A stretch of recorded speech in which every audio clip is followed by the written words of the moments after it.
Pasaulio imtynių čempionatas po 8 metų pertraukos vyks Vengrijos sostinėje Budapešte. Lazlo Papo sporto arenoje imtynininkai varžysis antrą kartą, nes 2005 metais čempionatas taip pat buvo surengtas šioje arenoje.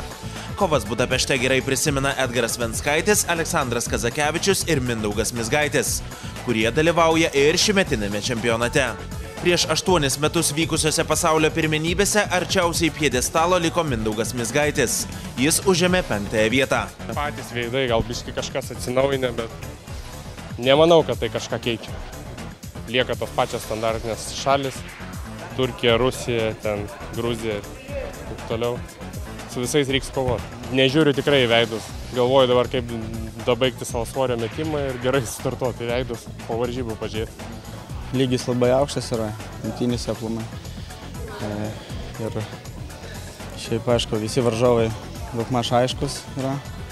74-ose, aišku, yra favoritų, yra lyderių, yra silpnesnių varžovų, bet čia pasaulis, čia silpnų nebūna. Vienas stipriausias iš savo šalies, tai suprantat, kaip sakant, reikia tą dieną nusiteikti, varžybų dieną ir parodyti viską, ką tu sugebi. Viskas. Nu, aišku, sėkmės irgi biškai reikės.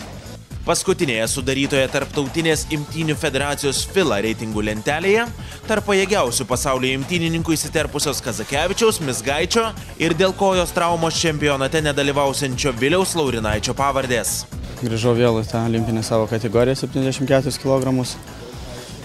Dabar pagrindinis yra momentas numesti svorį, pasidaryti, atsistatyti gerai ir pasiruošti gerai varžybom.